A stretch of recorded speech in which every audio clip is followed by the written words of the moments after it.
Good afternoon, sister. Good afternoon, John. So tell us where you're from, a little bit about yourself. How'd you get here to California? I was born in Vietnam, and I came to United States when I was 14 years old with my family, and I lived in Oregon for until when I was 21, and then I came to California and entered into religious life. And you were Catholic your whole life? Yes, I was born in a Catholic family. Yes. Very religious? For my, now looking back, I think my parents are very religious, and but still during the, growing up and then being a teenager here in America, it was struggle. Just to see like what about Catholic? Why I have to go to mass on Sunday, where all my friends can hang out, sleep in, doing all the things, and here I am have to go to mass, going to the youth group, and sometimes attending mass on the weekdays too. So it was struggle. Wow. Mm-hmm. You're not the only one that is that went into religious life, right? No. You mean my family? Yes. Yes. I have two brothers that are priests, Franciscan, OFM, and I have a sister that is a Poor Clare, cloister, and then I am the Holy Cross sister. Wow. And how many siblings? 11 of us. 11. Wow. One is passed away, so I believe she is with God, and 3 are married, 3 are still singles, and 4 of us in religious. Wow. Are they all here in the United States? Yes. Oh, wow. Yes. Wow. And you are towards the end, right? You're one of the younger ones? Yes, I am number 9 Number 9. in Wow. that 11, yeah. Wow. When did you first start hearing the call to vocation? You mean religious life? To religious life, yes. I don't know. I think when I was 20 years old, I know that at to my first years in college and my senior years in high school, I often really like to attend youth group and like camping retreat, and with the Vietnamese group and with the American group. And one time that I was on like a weekend retreat, and one of the priests talked so much about vocation, and he talked about marriage life, he talked about being single in life, and religious life or priesthood. And he talked so much about how you can be a witness for God through those vocations. And he said, it's even more powerful if you're able to dedicate your life to serve God and just to be in union with God, and then somehow serving God through religious and things like that. And somehow his talk touched my heart, and then I was curious about it, and I talked with him, and then I guess he kind of just persuaded me just to check out religious life, and I was hesitant, but he just kept persuading, and then he bought the airline ticket for me to check out the religious life that I am in right now, at the community that I'm in right now. And then I came and I said, no, it's a lot of sacrifice, a lot of giving up. But he keeps really encouraging, and he asked me, maybe just to check it out. And then when I entered, and I knew that it's just the right vocation. But it wasn't easy because it's a lot of giving up, a lot of forming myself to that life. Would you say that religious life is easy or difficult, or a balance of both? I think it's kind of both.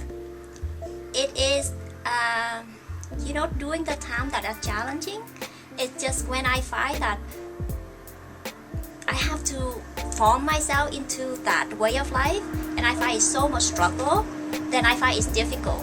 But then when I see just live that simplicity, then it's easy. I don't know, but but I feel like religious life requires so much of dedication, that asking me to live wholeheartedly.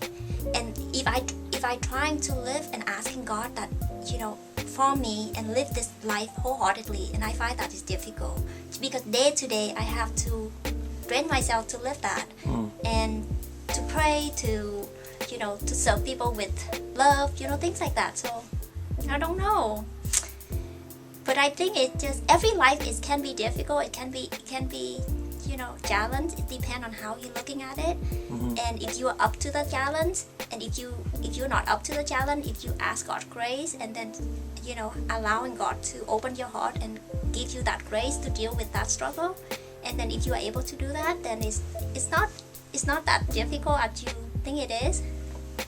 And you're saying that no matter who you are, what kind of life you live, whether you're married or religious, that is a vital part of who we should be as people of God, yes? Yes, because we all are called to that holiness, to live a holy life. And we are called to embrace the value and to embrace the teaching of God.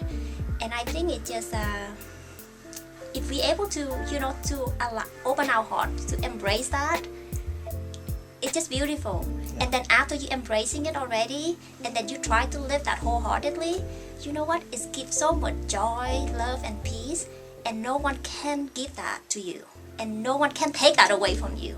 Even people criticize you or anything like that, you're still able to smile at the end of the day, and you're still able to have the energy and the spirit in the morning. Why do you think that is not a common acceptance by people? Because it requires us to go out of our comfort zone, and it requires us to really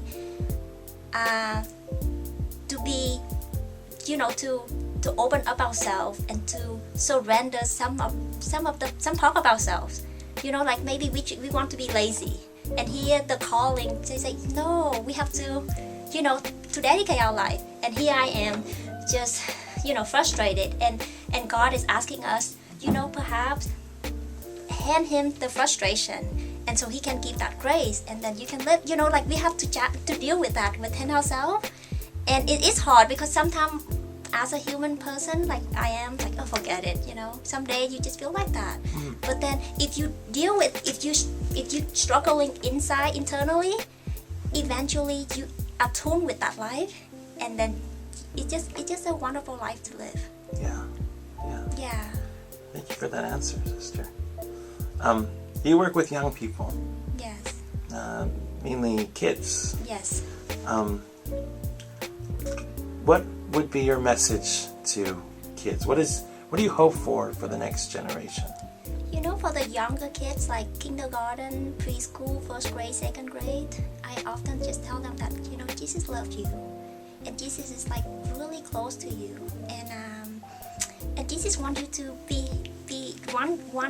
Jesus wants to be your best friend, and then hopefully they open that and just say like, and then he wants your best friends.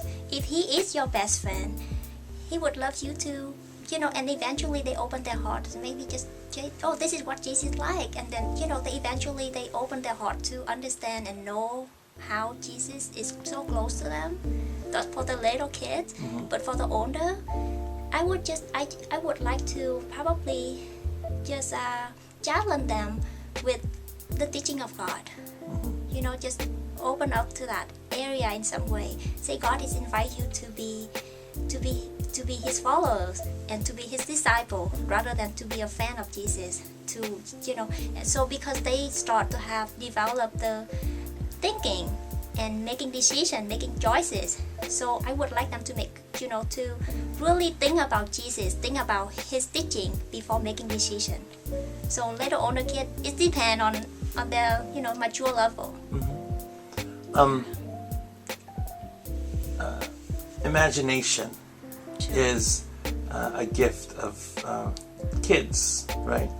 I think sometimes as people get older, they kind of lose that spiritual imagination. Mainly because they're so bogged down by the rigors of their life that they kind of forget that God is present. Right. How can one maintain a spiritual imagination, knowing that God is fully present in their life. I know that prayer is a big part of it. Right. And I hear other people talk about, and Protestants especially, about how God is present, God is their best friend, God is their personal Lord and Savior, yet we live in a world where sometimes God does not look like He is here. Right. I think that's part of the struggle of people as they get older. They kind of lose that love for something that they cannot see. Right.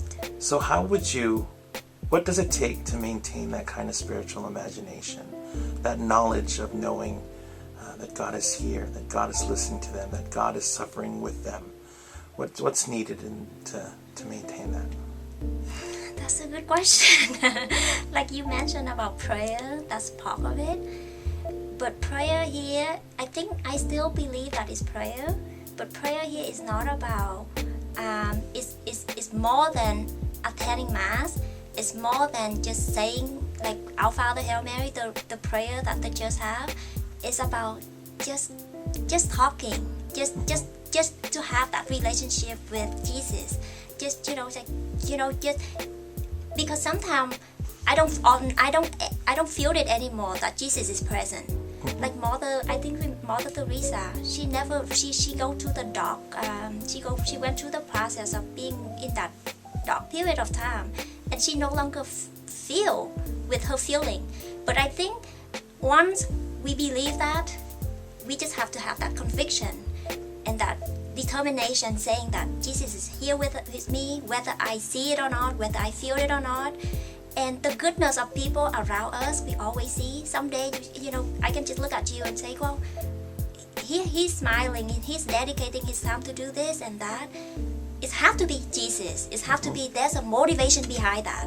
So I just have to motivate myself, to have that conviction, to have that, to have that will, because sometimes you just don't feel it. And faith is not about feeling, but sometimes God gives us the feeling to motivate us, to give us that little stronger insight, because we have feeling, we have emotion.